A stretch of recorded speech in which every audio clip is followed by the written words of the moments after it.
जा रहा है अभी। इसका उद्देश्य क्या है? काउंसलिंग का उद्देश्य जो रेखांकित किया नेतृत्व जी ने पिछले दिन अपनी प्रस्तुति में, वो ये कि जिसकी हम काउंसलिंग कर रहे हैं या जो काउंसलिंग पा रहा है, वह अपने में अपनी समस्याओं से लड़ने के लिए या उसके निराकरण के लिए सक्षम हो जाए। मतलब उसमें वो एबिलिटी आ जाए जिससे उसकी बीमारी को वह खुद ठीक कर सके मानसिक रूप से। तो उस क्षमता का विकास जो है वो एक काउंसलर करता है। तो काउंसलर कौन नहीं है, इस बात को कहकर नेतृत्व ने अपनी प्रस्तुति में इस बात को स्पष्ट कर दिया कि जो हम कोई सूचना दे रहे हैं किसी को, या कोई सलाह दे रहे हैं, या किसी को कोई जजमेंट होके कह रहे हैं ये है, ऐसा नहीं ऐसा, या कुछ निर्देश दे रहे हैं ऐसा करो ऐसा ना करो, या फिर कोई रेडीमेड सॉल्यूशन दे रहे हैं, ये सब काउंसलिंग की श्रेणी में नहीं आता है।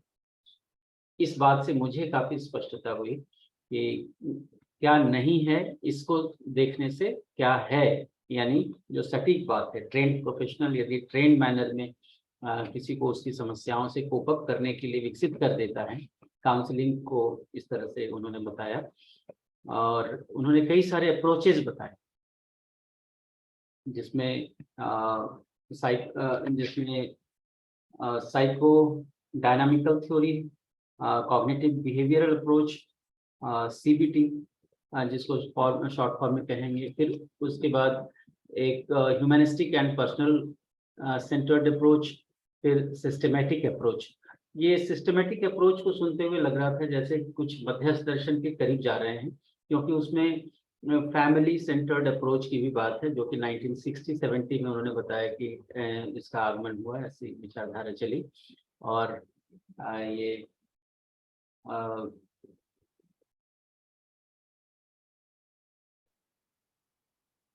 ये काफी करीब रहा कि जो भी प्रयास किए गए हैं वो कैसे होलिस्टिकली देखा जाए, ताकि केवल वो आदमी में समस्या है ऐसा नहीं, उसकी परिस्थितियां, उसके वातावरण भी उसे प्रभावित करके यदि उस पर काम किया जाता है तो उसको किसी रोग से या किसी समस्या से, डिप्रेशन आदि से उनको निकाला जा सकता है। तो मैं ये सारांश इसलिए रख रहा था कि नेतल दीदी को मैं देख रहा हूँ वो जुड़ गई हैं, और वो कल के रिवीजन को और उसमें से कुछ मुख्य बातों को वो रख दें हमारे लिए, ताकि हम आज की प्रस्तुति से उसको जोड़ करके देख सकें। तो मैं स्वागत करता हूँ नेतल दीदी का। धन्यवाद जी। थैंक यू सो मच भैया। सभी को नमस्ते। आज की क्लास में पहले तो क्योंकि लास्ट टाइम हम लोग क्वेश्चन आंसर ज्यादा नहीं ले पाए थे, तो अगर किसी के कुछ डाउट्स हो तो हम लोग वो ले सकते हैं। उसके बाद में एक बार ये जो काउंसलिंग साइकोलॉजी, ये जो मैंने सब्जेक्ट एक अभी चुना है, इसका एक पूरा मैंने स्ट्रक्चर एक बनाया है, वो आप लोगों के साथ शेयर करूंगी। और उसके बाद एक टॉपिक का मैं शेयरिंग रख के फिर हम लोग आगे इसको और फिर लेके जा सकते हैं। तो अगर किसी के क्वेश्चंस हो तो पहले हम लोग उसको एड्रेस कर सकते हैं।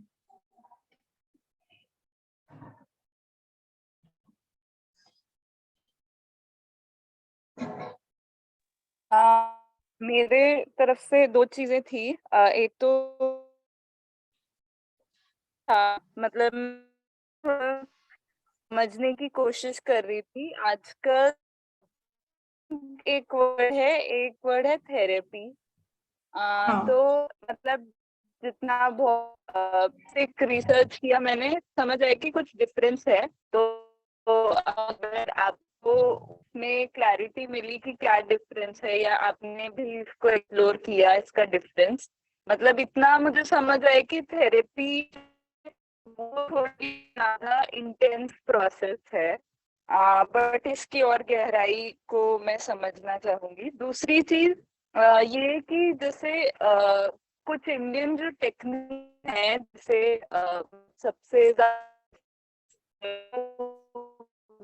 तो ऐसे जो टेक्निक्स है, क्या इसको भी हम थेरेपी के डोमेन में रख सकते हैं क्या? या मतलब इस पर कुछ रिसर्च कुछ आपने पढ़ा हो तो उसके बारे में आप शेयर करें। दीदी, इंडियन थेरेपी में आपने क्या एग्जांपल दिया वो मैं नहीं सुन पाई थी। मैं कह रही थी जैसे विपස්සना जो जो ये सब टेक्निक्स हैं थेरेपी, मतलब क्या इनको भी हम मतलब थेरेपी या काउंसलिंग टेक्निक के रूप में देख सकते हैं क्या? और इस पर कुछ लेटेस्ट, क्योंकि काफी मुझे लग रहा है कि ऐसे टेक्निक्स के ऊपर अभी रिसर्च पेपर्स भी काफी आ रहे हैं और प्रचलन में भी है कि इसका मतलब ब्रेन में मतलब एक माइंड के कामिंग के लिए काफी इफेक्टिव रहता है। तो can these techniques also be considered therapy, and इसको भी हम काउंसलिंग साइकोलॉजी में कंसिडर कर सकते हैं क्या? ये दो चीजें थी दीदी। इसमें पहला जो आपने थेरेपी जो बोला, मैं जितना समझ पाई हूँ, थेरेपी उस चीज को बोला कि जिसके लिए कोई प्रॉपर लेड टूल्स है या कुछ टेक्निक्स है, या जिसके लिए कुछ रिसर्च या एक्सपेरिमेंट्स हमारे पास है, इस चीज को मेजरली थेरेपी बोला। जैसे काफी सारे थेरीज है, पर जो जिसका इम्प्लीकेशन है, जिसके कुछ प्रैक्टिकल टूल्स डेवलप हुए हैं, उसी को थेरी जनरली बोला, ऐसा मेरा ध्यान गया। इसके बारे में और मैं भी पढ़ के मैं भी नेक्स्ट क्लास में क्लियर और बता पाऊंगी। बट अभी जैसे लास्ट क्लास में भी हमने जो 5 थेरीज देखी, उसमें कुछ उन्होंने कंटेंट दिया है, कुछ प्रॉब्लम को उन्होंने एड्रेस किया, और उसको सॉल्व करने के लिए उन्होंने कुछ टूल्स डेवलप किए हैं, या कुछ ऐसे एक्टिविटीज भी बोल सकते हैं कुछ डेवलप किए, जिससे हम कुछ सोल्यूशन पे पहुंच पाए, या ऐसे कुछ मेथड्स है जिससे हम कुछ एक अपने पर्सपेक्टिव्स बना पाए। पर्सपेक्टिव्स को जैसे हम लोग दर्शन की लैंग्वेज में बोलते हैं कि एक सही दृष्टि बनना। तो जो एक दृष्टि बनने की जो बात हम लोग बोलते हैं, भी इवन मैं इसको ऐसे रिलेट कर पाई कि कोई भी फिलोसॉफी अगर हम पढ़े, जैसे आपने इंडियन फिलोसॉफीज का भी जो रेफरेंस दिया, तो अगर मैं कोई इंडियन फिलोसॉफी भी पढ़ रही हूँ, तो वो थेरेपी इन अ वे कि वो मुझे कुछ टूल्स एंड टेक्निक्स दे, और एक अपना किसी चीज को लेके, मे बी अब वो लाइफ को लेके हो, किसी शॉर्ट टर्म या लॉन्ग टर्म गोल को लेके हो, उसको लेके अगर वो मुझे कुछ एक डिफाइंड पर्सपेक्टिव, एक डिफाइंड दृष्टि दे पा रहा है, तो उसको जनरली थेरेपी वर्ड से एसोसिएट किया। बट अगेन इसको हम लोग और एक्सप्लोर कर ही सकते हैं। मैं भी इसका और क्लियर अंडरस्टैंडिंग थोड़ा अपना बना के नेक्स्ट टाइम एग्जैक्ट रेफरेंसेस के साथ इसको रखने की कोशिश करूँ। अच्छा रहेगा ये इंक्लूजन, क्योंकि जो मेरी थोड़ी रिसर्च हुई उसमें मेरे को ये भी समझ आया कि depending on the severity of the case, उससे भी थोड़ा रिलेट करता है ये, थोड़ा मुझे ये समझ आया कि मतलब कि कुछ केसेस में काउंसलिंग इज इनफ, एंड कुछ केसेस में जो ज्यादा कॉम्प्लिकेटेड है इवन थेरेपी इज रिक्वायर्ड। तो कुछ डायग्नोस्टिक मतलब उसके लेवल पे आता है, ये थोड़ा समझ आया। तो हाँ, अगर आप मतलब कंटेंट राइटिंग में भी अगर इसको इंक्लूड कर सके तो आई फील अच्छा रहेगा। दीदी, इसमें मैंने एक चीज और जो अपने प्रेजेंटेशन में एक जो कॉन्सेप्ट बताया था ना, अबाउट गाइडेंस, काउंसलिंग और साइकोथेरेपी, तो हाँ, ये भी एक अच्छा वे है फाइंड करने का। गाइडेंस वो बोला कि किसी प्रॉब्लम के पहले अगर हम मियरली क्या करना है क्या नहीं करना है इसके बारे में किसी को पूछ रहे हैं, तो उसको गाइडेंस बोला। किसी प्रॉब्लम के बाद अगर वो मियरली कोई स्ट्रेस, कॉन्फ्लिक्ट या कोई प्रॉब्लम हो जो बहुत स्पेसिफिक नेचर का हो, बस इतना एक इंसिडेंट है, जैसे कोई घटनावश कुछ अगर मेरी स्ट्रेस है या कुछ है, तो उसको हम विद काउंसलिंग ट्रीट कर सकते हैं। उसके आगे का एक स्टेप है जिसको साइकोथेरेपी बोला। जो आप थेरेपी जो आप पूछ रहे हो, उसको क्लियरली ये चीज मेंशन की कि वो सीरियस प्रॉब्लम से लेके, अगर कुछ प्रॉब्लम्स है जैसे डिप्रेशन है जो एक क्रोनिक या लंबे समय तक रहता है, तो to deal with it therapies use होती है।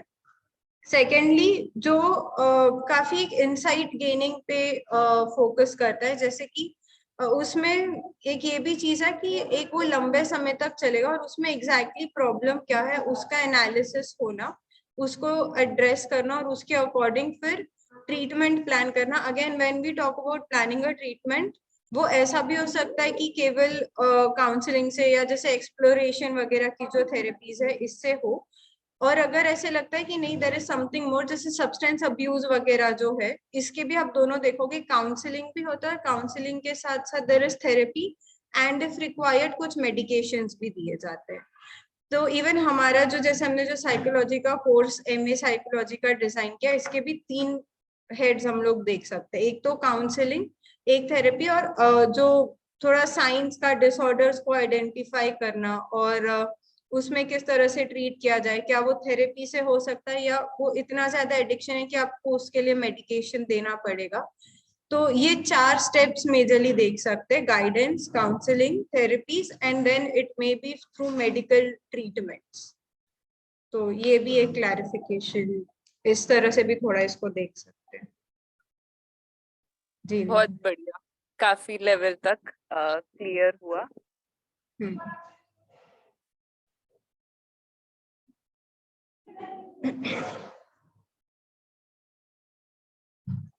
और भी किसी का कुछ डाउट हो तो हम लोग, या कोई क्वेश्चन हो कुछ हो तो एड्रेस कर सकते हैं।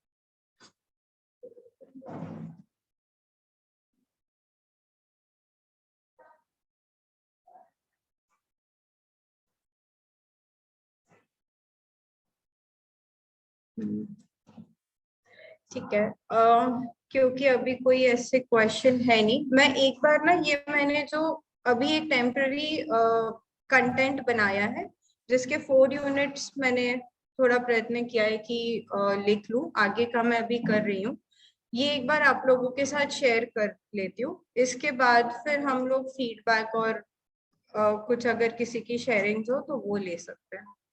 तो जैसे काउंसलिंग साइकोलॉजी में मैंने इसको भी 4 मेजर हेड्स में डिवाइड किया और उसके बाद इसके सब टॉपिक्स। तो पहला इंट्रोडक्शन टू काउंसलिंग साइकोलॉजी, ये वाला पार्ट हम लोगों ने लास्ट सेशन में डील किया था।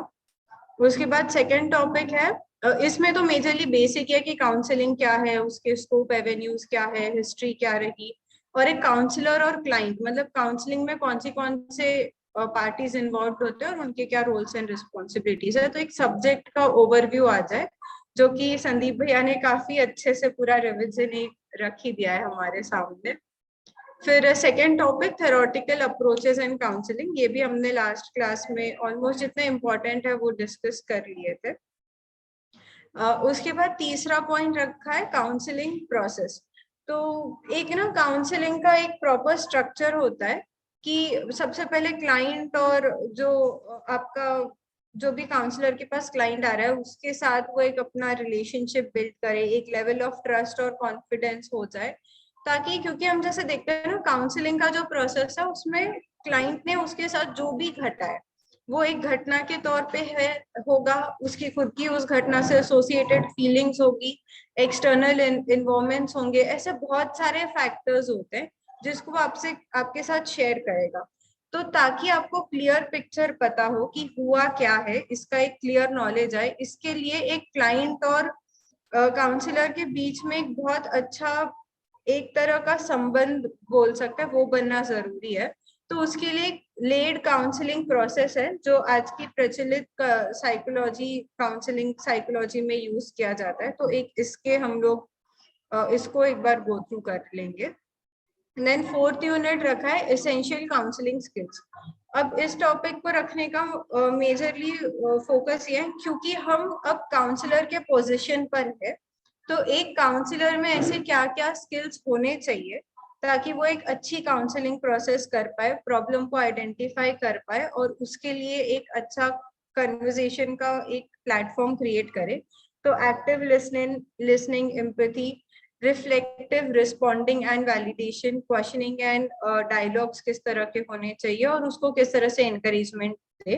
तो इवन इन 4 पॉइंट्स में ऐसे ध्यान जाता है कि स्टार्टिंग से लेके फाइनली वो एक लेवल पे कैसे उसकी स्टेबिलिटी बन जाए, उस तक का पूरा एक ये जर्नी इसमें शेयर होगा।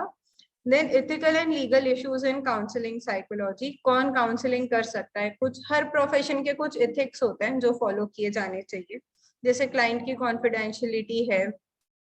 अभी जैसे इवन एडवोकेसी में ये रूल होता है कि अगर आप हर प्रोफेशन में होता है, अगर आप डॉक्टर हो, एडवोकेट हो, तो आप अपने ही ब्लड रिलेशंस में आप ऑपरेशन नहीं कर सकते, आप अपने ही ब्लड रिलेशन में किसी का केस नहीं ले सकते। वैसे ही काउंसलिंग में ये एक रूल होता है कि आप अपनी कोई ब्लड रिलेशन की काउंसलिंग नहीं कर सकते, क्योंकि उतना फेयर कंक्लूजन आ नहीं पाता, कई बार हम लोग बायस्ड हो जाते हैं।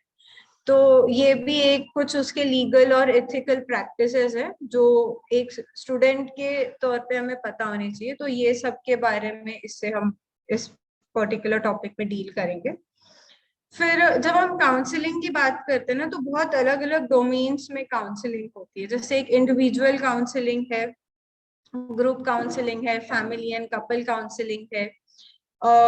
ये एक है काउंसलिंग फॉर स्पेसिफिक इश्यूज, या इसको इवन बोल सकते हैं कि सम डिसऑर्डर्स। मे बी डिसऑर्डर्स थोड़ा एक्सट्रीम वर्ड हो जाता है हेडिंग में, तो इसीलिए स्पेसिफिक इश्यूज ही रखा कि anxiety, mood disorder, trauma, post traumatic stress अगर हो तो उससे कैसे डील करे, सब्सटेंस अब्यूज और एडिक्शन को लेके किस तरह से काउंसलिंग हो।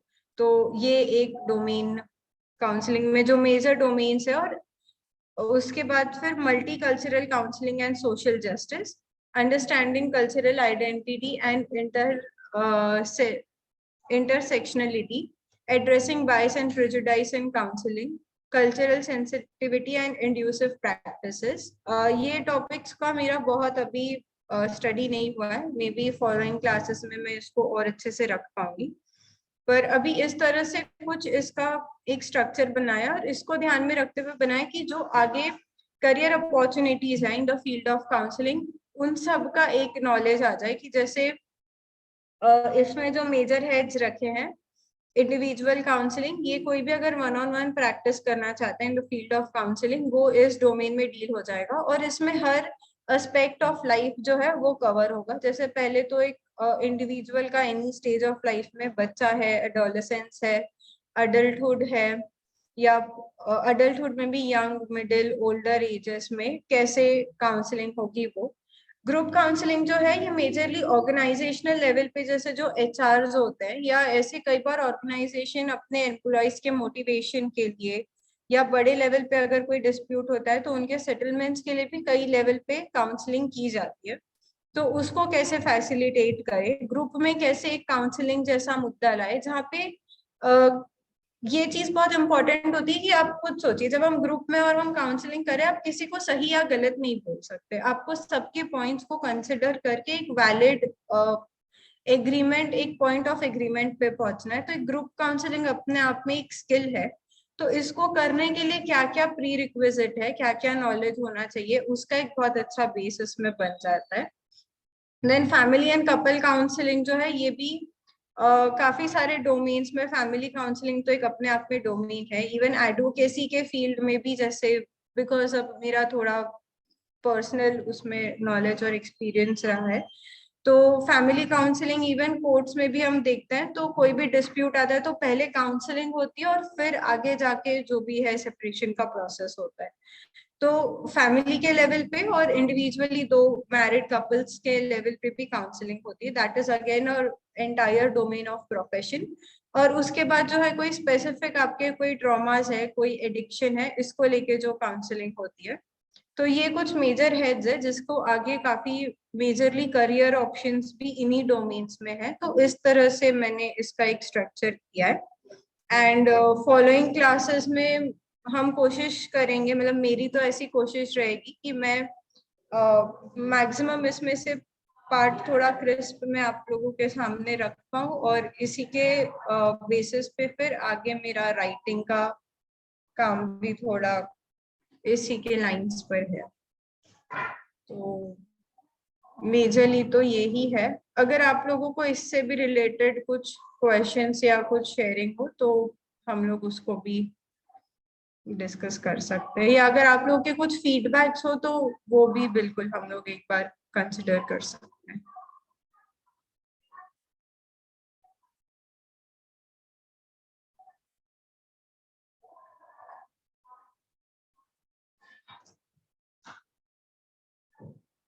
ये जो आपने कंटेंट का हेडिंग्स दिखाया वो काफ़ी कुछ काफ़ी अट्रैक्टिव लगा, क्योंकि हर हिस्सा जो है जैसे कवर किया गया हो, अब इसकी डिटेलिंग जानने की इच्छा बढ़ जाती है। जिस तरह से पॉइंट वाइज और चैप्टर वाइज आपने फ्रेम किया है, तो अभी तो प्रश्न यही बन रहे हैं कि इसके अंदर क्या है। ये सारे ये जैसे छोटे छोटे डब्बे रखे हैं, उसके अंदर की बातें जो बाहर आएंगी तो और काफी जानकारी के लायक होगा और यूजफुल होगा। जी भैया बिल्कुल, मे बी नेक्स्ट वीक में मैं 2 सेशंस में इसमें का जितना पार्ट हो सके वो कवर करने की कोशिश करूँगी।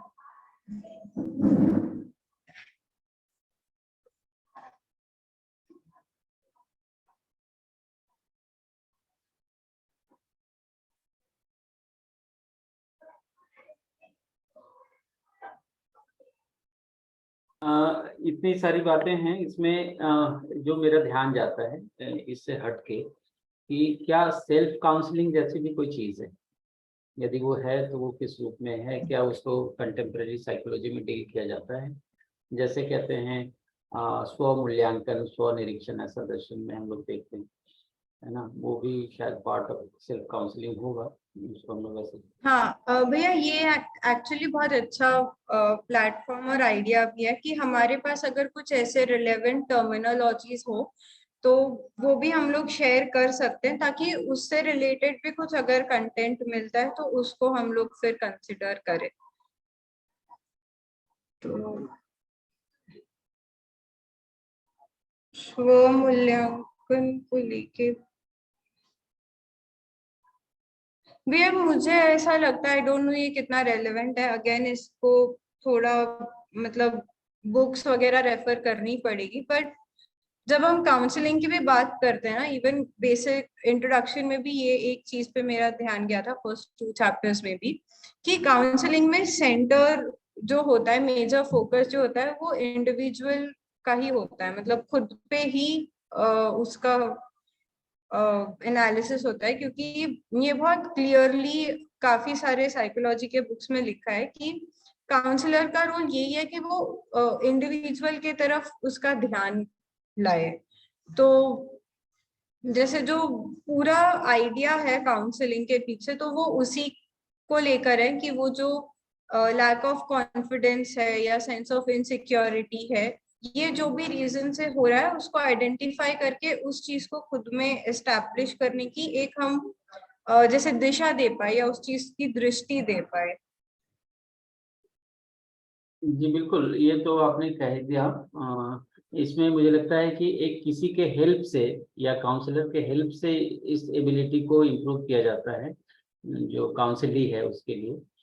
और मेरा जो प्रश्न था वो कि क्या ऐसी स्थिति बन सकती है जिसको रेजिलियंस कहते हैं, कि स्वयं से उस स्थिति से ऊपर आ जाने की क्षमता, और उसके लिए यदि हमारे पास खुद को लेकर स्पष्टता है तो ये चीजें आराम से हो सकती हैं। तो स्वयं को लेकर स्पष्टता या मैं क्या हूँ जो प्रश्न है, उससे यहाँ पर हम लोग मध्य दर्शन में जीवन को देखता है, ऐसा एक वाक्य आया है सूत्र के रूप में। तो जीवन को देखता है। जब ऐसी सूचना हमारे पास है तो इससे काफी मदद मिल जाती है कि हम स्वयं को देखें और कहाँ मुझसे मेरे किस आस्वादन में या विश्लेषण में कहाँ दिक्कतें आई थी, उसको रिविजिट कर सकें सेल्फ में ही। ऐसा एक स्कोप बड़ा सा दिखाई देता है हमारे मध्य दर्शन के बाद। लगभग ऐसा ही एबिलिटी में हम ले जाते हैं काउंसलर की भूमिका में जब होते हैं तो, लेकिन वहाँ चूंकि काउंसलर के पास जीवन जैसी बात नहीं है तो ये सूचना नहीं है, और फिर भी उस तरफ इतने अच्छे प्रयास हुए हैं तो ये देख के अच्छा लग रहा है। इतना ही मैं कहना चाहूँगा। यदि सेल्फ काउंसलिंग जैसी कोई बात है या हम आने वाले समय में ऐसे किसी चैप्टर को इंट्रोड्यूस कर सकें और दर्शन का बैकअप दे करके उसको खड़ा कर सकें तो ये अच्छा रहेगा, ऐसा मुझे लगता है। जी भैया, ये वाला टॉपिक मतलब आई डोंट नो, अगेन ये चर्चा का मुद्दा ही रहेगा बिल्कुल। जब हम सेल्फ काउंसलिंग की बात करते हैं तो इसको हम लोग शायद सेल्फ एंड पर्सनालिटी वाला जो हमारा सब्जेक्ट है वहां पे ज्यादा बेटर प्लेस कर पाएंगे रादर देन काउंसलिंग। जी शायद मतलब अगेन ये सबके साथ चर्चा बिल्कुल हो ही जी सकती है इस बिल्कुल बारे। बिल्कुल। ये थोड़ा स्पिरिचुअलिटी की तरफ भी लेके जाने वाला दिख रहा है ना, तो उसको साइंटिफिकली काउंसलिंग इसमें डाले या नहीं डाले वो भी एक है। जैसे सेल्फ हीलिंग वाले बहुत सारे मेथड्स रहते हैं ना, मेडिटेशन हुआ या फिर म्यूजिक थेरेपी हुआ या फिर जैसे लूजी है का है, तो मतलब खुद से ही डायलॉग या खुद से ही जो करना है ना, इससे बहुत सारे मेथड्स अभी वेस्टर्न कंट्री में भी है और इंडिया में भी है। तो ये मतलब खुद से खुद का रियलाइजेशन, ये मतलब एक आध्यात्म क्षेत्र या स्पिरिचुअल क्षेत्र है, उसको काफी मतलब माना जाता है। तो इसको फिर पता नहीं साइंटिफिकली कितना इसमें काउंसलिंग की इसमें एड्रेस किया है कि नहीं। जी, काउंसलिंग थेरेपी में भी म्यूजिक काउंसलिंग और आर्ट काउंसलिंग, इस तरह के काउंसलिंग थेरेपीज है। मतलब इसके थ्रू भी कुछ कुछ जगह पे इसको भी काउंसलिंग प्रोसेस में, ये भी कुछ कुछ प्रोसेसेस है। मे बी नेक्स्ट क्लास में इसके बारे में हम और चर्चा करेंगे, और मैं भी थोड़ा डिटेल में पढ़ के शायद और अच्छे से इसको बता पाऊंगी। तो ये इसके बारे में हम लोग सब भी अपने अपने लेवल ऑफ इंटरेस्ट के अकॉर्डिंग थोड़ा और पढ़ ही सकते हैं, बिल्कुल।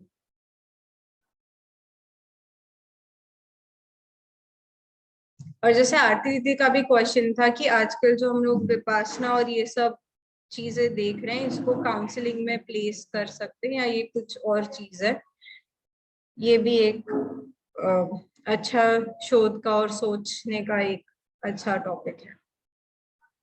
हाँ, जैसे आई फेल्ट कि जैसे नॉन वायलेंट कम्युनिकेशन है, आर्ट ऑफ लिविंग है, माइंडफुलनेस टेक्निक्स है, इन सब में आई फील कि मतलब अगर हम रिसर्च करें तो कुछ ऐसे पेपर्स भी लिखे होंगे कि इसका डायरेक्टली एक व्यक्ति की मानसिकता पर क्या असर पड़ता है। मतलब एक तरह से जो संदीप भैया भी उसी के तरफ शायद इंडिकेट कर रहे थे कि हाँ, सेल्फ थेरेपी या सेल्फ काउंसलिंग जैसा, तो अगर ये एस्टेब्लिश्ड रिसर्चेस हैं तो ये हमारे काम को भी काफी बल देगा, जो हम आगे फिर स्व मूल्यांकन की प्रक्रिया और उन सब में जब जाएंगे। जी दीदी, बिल्कुल। जी, ये बढ़िया कनेक्शन हुआ। ठीक है।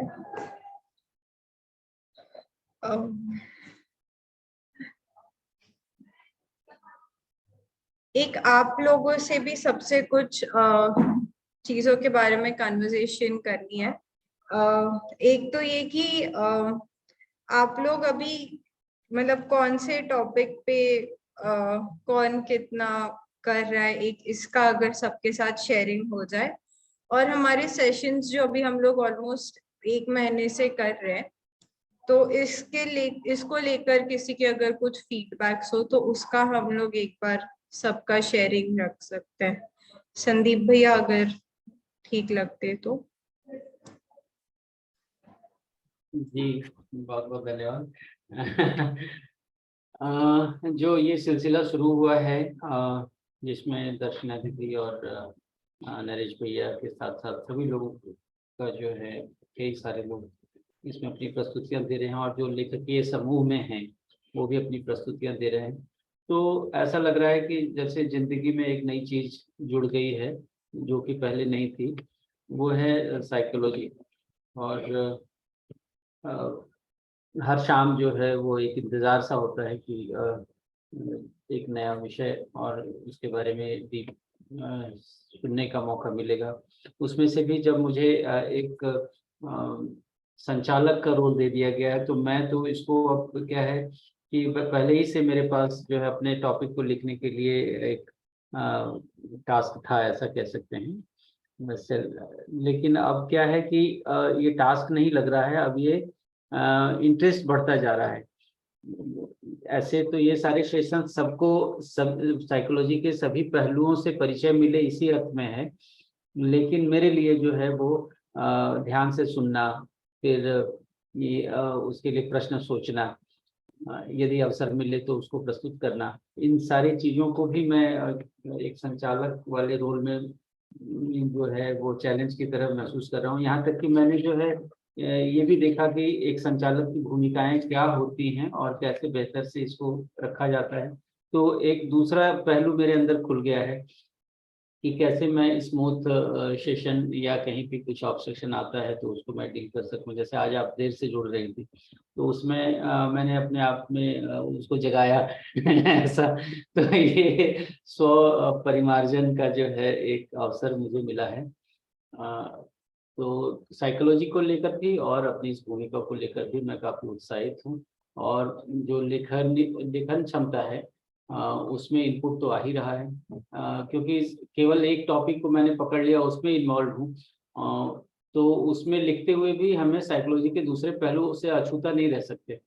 तो इसके लिए काफी सहयोग मिल रहा है, ऐसा मुझे लगता है। बाकी सब लोग कैसा फील कर रहे हैं यदि वो बारी बारी से रखें तो बहुत अच्छा है।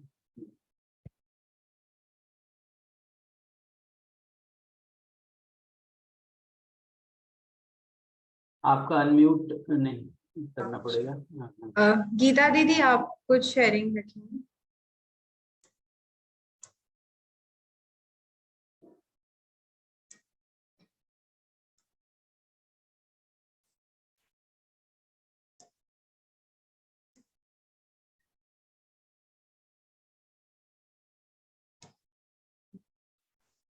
रश्मि दीदी को धन्यवाद। गीता दीदी शायद नहीं सुन पा रही हैं, तो कोई और स्वयंस्फूर्त तरीके से यदि वो अपनी बात रखना चाहें। हाँ, कैसे ये लाभकारी हो रहा है? सभी एक बार अपना अपना थोड़ा एक फीडबैक ही है तो सभी के तरफ से आए तो अच्छा रहेगा, ताकि हम लोगों को भी आगे फैसिलिटेट करने के लिए और हम सब में भी एक वो उत्साह बना रहता है। तो अपनी अपनी शेयरिंग सभी रखे तो बढ़िया रहेगा।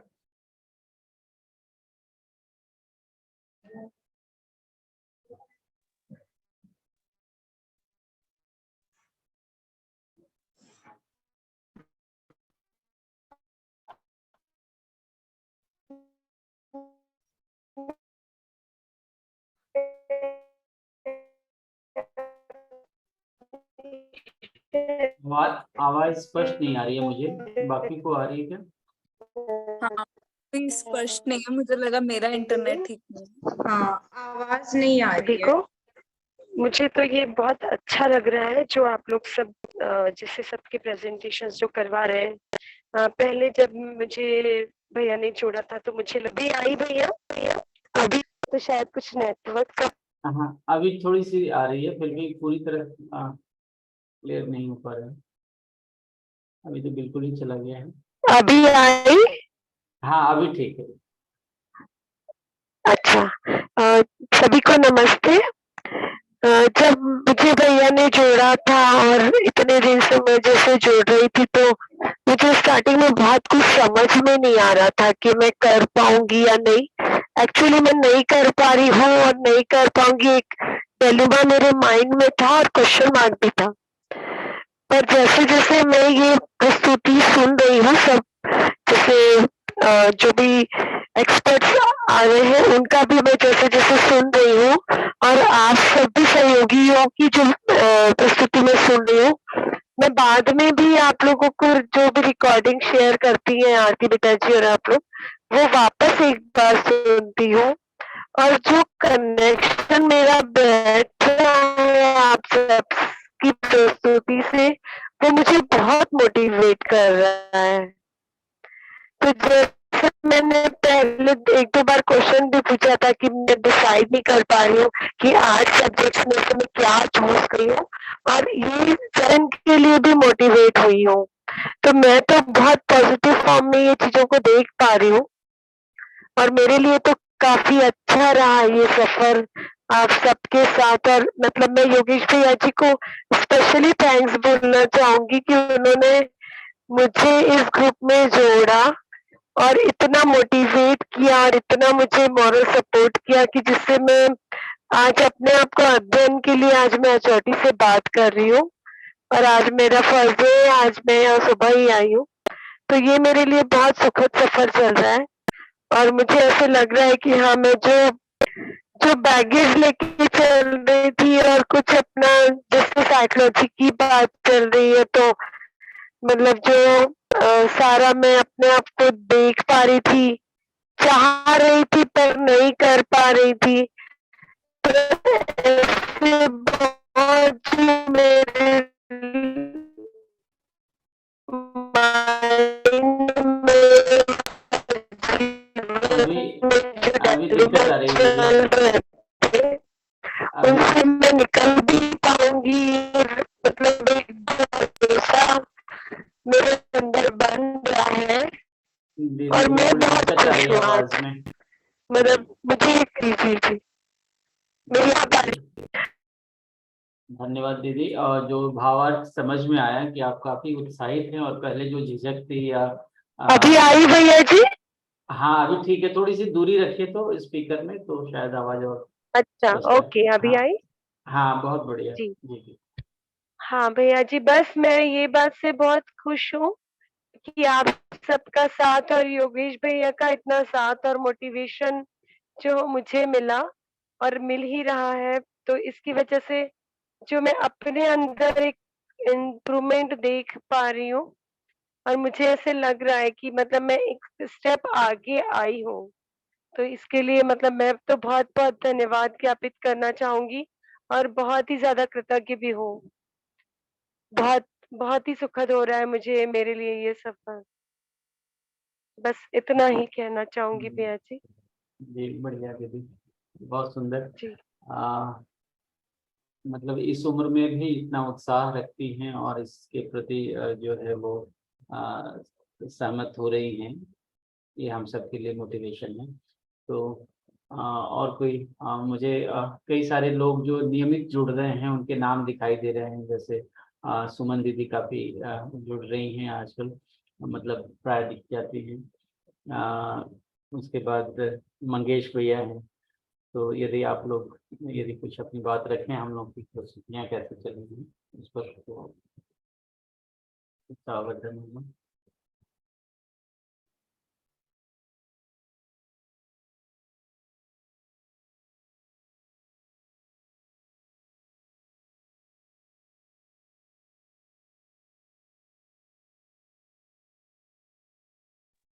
जी भैया, आपका हैंड रेज है, स्वागत है भैया। नमस्ते, मेरी आवाज आ रही है? हाँ अभी आ रही है भैया, बढ़िया। जी जी काका, आ रही है।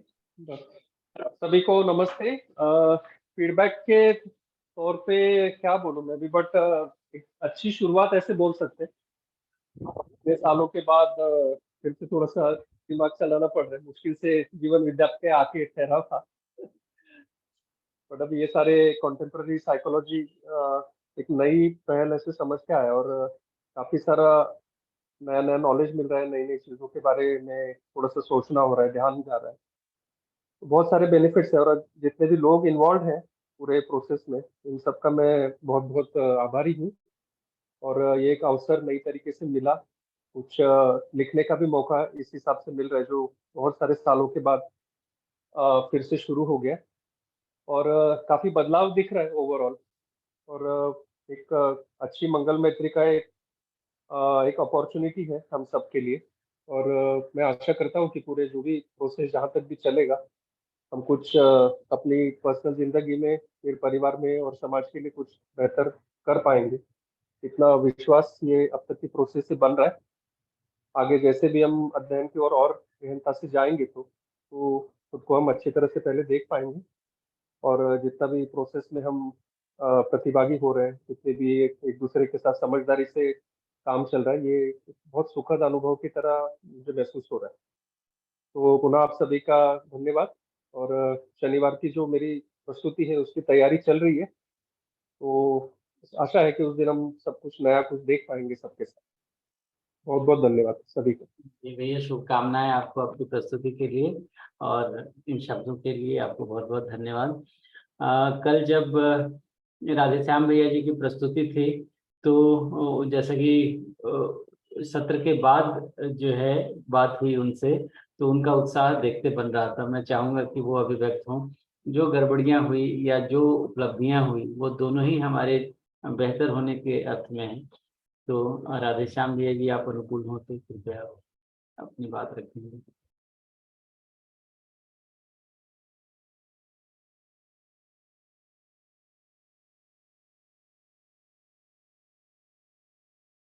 शायद वो अनुकूलता नहीं है। मुझे लगता है कि वो हाँ भैया, हाँ मैं भैया। बिटिया को लेने जा रहा हूँ, बाइक पे हूँ तो। हाँ, अच्छा अच्छा अच्छा, जी जी, मुझे लगा हाँ ऐसे। हाँ, उनका क्लास खत्म हो गया उनका, अभी तो फोन आया था। जी जी, ठीक है भैया। भैया आप आगे जाएं। सुन रहे हैं, ये बड़ी बात है। लोग मोटरसाइकिल में बैठ करके भी सत्र नहीं छोड़ना चाह रहे हैं, ये बड़ा मोटिवेशन है हमारे लिए। तो जो लोग रेगुलर जुड़ रहे हैं, जिन नामों को मैं देख रहा हूँ, यदि सुमन रावत दीदी आप कुछ हमें प्रोत्साहित करें तो। जी सुमन दीदी।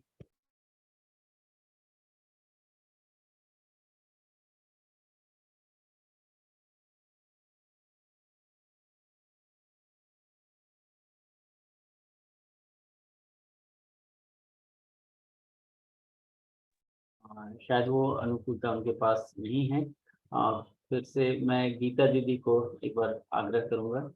गीता दीदी, यदि आप सुन रही हैं तो अनम्यूट करके अपनी कुछ बात हम लोगों के लिए रखें, या जो सत्र चल रहे हैं उसके बारे में बताएं। जी, स्वागत है दीदी। नमस्ते सभी को। बहुत अच्छी प्रस्तुति दीदी आवाज बहुत कम आ रही है, थोड़ा नजदीक लाकर बोलें तो शायद। आवाज इसलिए कम आ रही है क्योंकि आजकल मैं सिडनी में हूँ, तो यहाँ रात हो गई है, तो थोड़ा धीरे बोल रही हूँ। अब आ रही है भैया जी? अच्छा अच्छा अच्छा, बीमार, तबीयत ठीक नहीं है दीदी? आवाज आ रही है? अब आ रही है? हाँ, अब थोड़ी बेहतर है जी। नहीं, तबीयत ठीक है। मैं एक्चुअली सिडनी में हूँ आजकल, तो यहाँ पर आधी रात हो जाती है, अराउंड जी 11 बज जाते हैं। जी तो सत्र बहुत अच्छे चल रहे हैं, मैं डेली सुनती हूँ और आप लोग अच्छा प्रयास कर रहे हैं। बहुत अच्छा लग रहा है और नए नए आयाम समझ में आ रहे हैं कि किस तरह से कंटेम्प्रेरी से हम लेकर और फिर मध्य सेशन से हम जोड़ेंगे और कहाँ कहाँ से हमारे से मिलान हो रहा है और कहाँ कहाँ गैप हैं। तो अच्छा लग रहा है और आप सब बहुत अच्छी मेहनत कर रहे हैं। अभी तो मैं सिर्फ सुन रही हूँ, तो अच्छा लग रहा है मुझे बहुत। और आप सबको बहुत बहुत, आप सभी बहुत बधाई के साथ में, क्योंकि जब सब मिलकर मेहनत करेंगे तो बहुत अच्छी जो कंटेंट है वो तैयार होता है और जो ये प्रोसेस है इससे सबको ही, सबकी ही उन्नति होती है इसकी, और सबका साथ लेकर चलते हैं तो प्रोसेस को भी बहुत एंजॉय करते हैं, प्रोसेस से भी बहुत कुछ सीखने को मिलता है। तो अभी तो मैं इतना ही कहूँगी कि जब मैं दिल्ली वापस आऊँगी तो फिर और डिटेल की बात करती हूँ। Thank you so much. जी, धन्यवाद। आपका प्रोत्साहन मिला, और जो एक खास बात आपने कही कि प्रोसेस भी हमें इम्प्रूव करता है। जिस तरह से सब मिल करके इस प्रोसेस के साथ इवॉल्व हो रहे हैं, तो धन्यवाद दीदी। और भी कोई जो अनुकूलता पा रहे हैं और कुछ इन परिस्थितियों से लग रहा है कि कुछ इनपुट मिल रहा है, तो वो जरूर अभिव्यक्त हों। कुछ मिनट हमारे पास शेष है। जी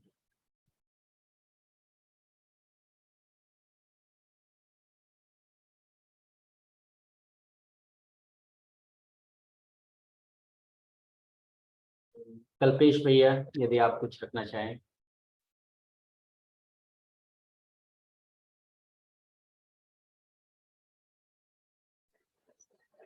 जी नमस्ते भैया। हाँ, नमस्ते सभी को। आवाज आ रही है? जी भैया, बहुत बढ़िया। हाँ, धन्यवाद।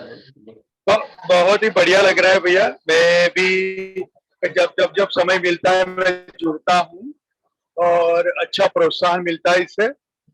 जैसे आप लोग जिस तरह से मेहनत करके ये अभी लिख रहे हैं, मेरा तो अभी कुछ ऐसा बना नहीं है, पर आप लोगों से प्रेरणा मिल रही कि मैं भी कर सकता हूँ ऐसा।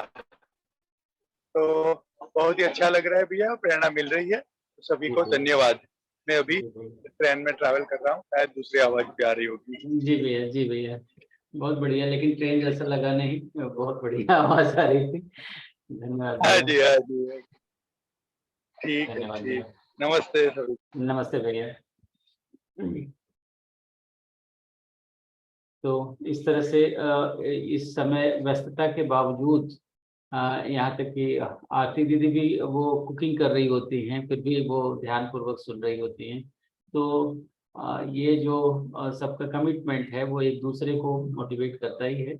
और निश्चित रूप से ये मनोविज्ञान जब मानव संचेतनावादी मनोविज्ञान का स्वरूप लेगा पाठ्यक्रम में, तो आने वाली पीढ़ी के लिए, युवाओं के लिए जो है वो नया दरवाजा खुलेगा।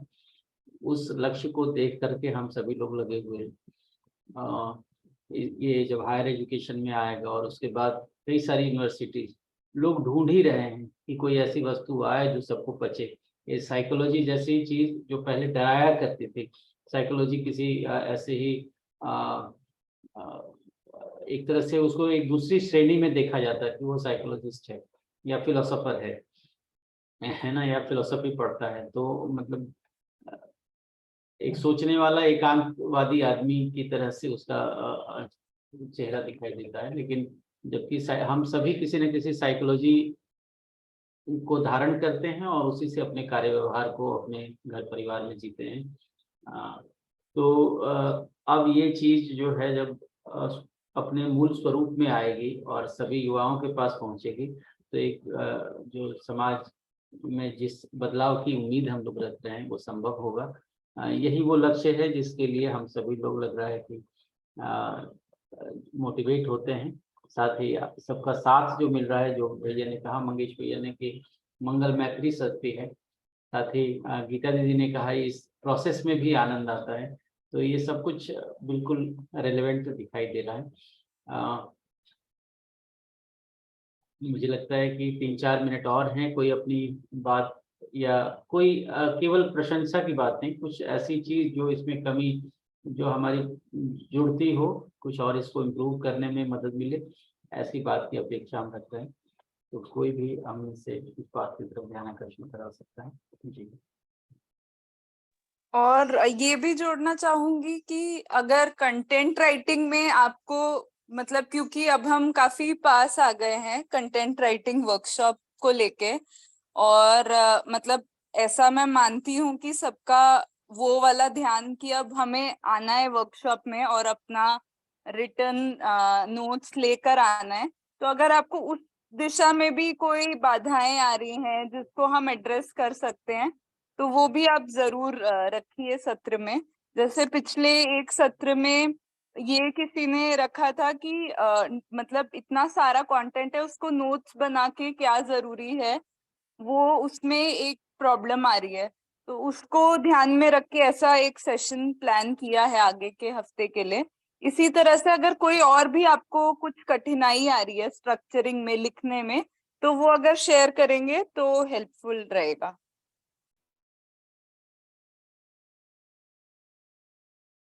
जी बिल्कुल सही कहा आपने।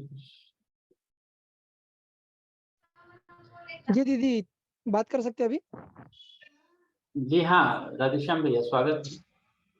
जी हाँ, ये थोड़ा जो बुक्स का जो है ना, हार्ड कॉपीज नहीं है, सभी बुक जो ऑनलाइन है, तो उसका कुछ आप लोगों ने किस तरह से किया है? उसको कुछ ऑप्शन है या इसी को प्रिंट करके आप लोग करते हो या भैया उसके हम में? लोग तो अभी प्रिंट कर रहे हैं, पर इसके लिए ना भैया ने एक और ये बोला था कि अगर किसी के, भैया आवाज आ रही है मेरी?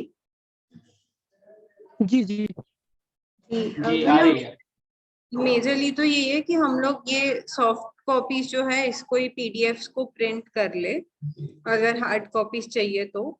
और अगर वो नहीं हो पा रहा है, मतलब प्रिंटिंग का किसी के पास अगर सुविधा उपलब्ध नहीं है, तो फिर प्रिंट करके भेज सकते हैं। ये एक ऑप्शन रखा था, मतलब बुल्ढाना में जो प्रिंट के लिए जो भी पास में है व्यक्ति, उनसे हम प्रिंट करवा के भेज सकते हैं। इस तरह का फिर एक सेटअप कर सकते हैं।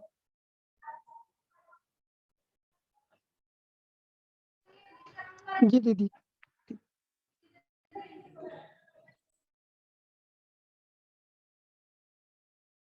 एक चीज जो सॉफ्ट कॉपी में भी है कि लंबी किताबें एक पढ़ना आंख को पर जोर पड़ता है। मैं सर्च कर रहा था दीदी कि कोई ऐसा सॉफ्टवेयर जो टेक्स्ट को स्पीच ऑडियो बना करके सुनाए। ऐसा कुछ किसी की जानकारी में हम तो जरूर शेयर करेंगे। खासकर मेरा जो ऑपरेटिंग सॉफ्टवेयर है वो विंडोज 7 है, उसके लिए कंफर्टेबल क्या भैया वो जी इस दिशा में, भैया जी इस बारे में मेरे बेटे से बात चालू है। मैंने उसको यही बोला कि जो भी बुक मुझे पढ़नी हो उसको मैं कैसे सुन पाऊं, मुझे ये व्यवस्था करके दो। तो मैं भी इस बारे में थोड़ा वर्कआउट करवा ही रही हूँ बेटे को बोल के। यदि मेरे से हो पाता है तो मैं जरूर आपको शेयर करूंगी, या किसी और से होता है तो प्लीज मुझे भी शेयर करें, क्योंकि इस उम्र में बहुत पढ़ने का थोड़ा। इसमें एक चीज और है जो रीडिंग में कंफर्टेबल है, जैसे राधेश्याम भैया है या बाकी भी और लोग जो पढ़ने में जिनको तकलीफ नहीं है और वो हिंदी का कंटेंट प्रेफर कर रहे हैं, तो AK सिंह एक ऑथर है, उनकी भी काफी अच्छे कंपाइलेशन मतलब टेक्स्ट बुक फॉर्मेट्स में है, तो उसको भी एक रेफर कर सकते हैं। बट वो अमेजोन से ही ऑर्डर करना होगा, मतलब ऑनलाइन ही ऑर्डर करना होगा। AK सिंह।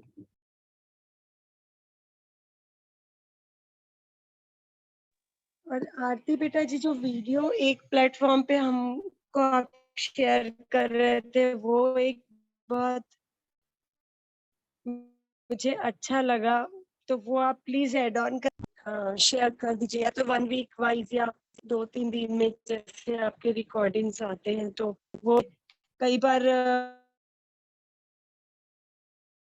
पूरा सुनना नहीं होता है, या कई बार ऐसा भी होता है कि हमको लगता है वापस उसको सुने, तो वो फिर तुरंत ढूंढना ऊपर स्क्रॉल करके, उसकी वजह एक अभी तक का कंपाइलेशन मिल जाता है। तो बहुत जहाँ पिछली पूरी रिकॉर्डिंग जो अपने क्लासेस की आपने शेयर की थी कुछ दिन पहले, हाँ वो मैं फिर से उसको अपडेट कर देती हूँ, वो वाली डॉक्यूमेंट को जरूर।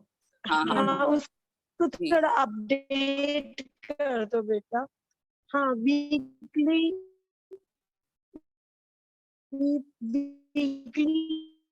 भी आप कर पाओ तो वो बहुत अच्छा लगा। और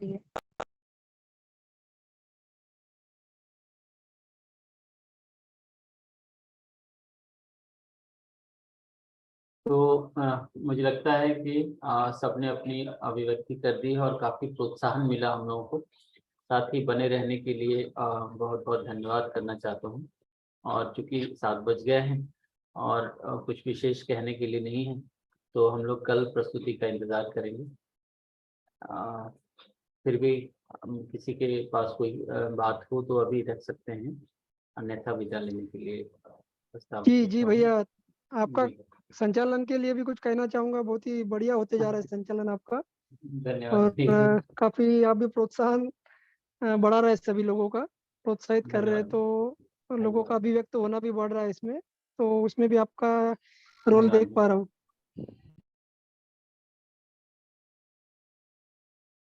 तो सभी को नमस्ते। फिर मिलते हैं कल शाम में 6 बजे नई प्रस्तुति के साथ। नमस्ते। नमस्ते।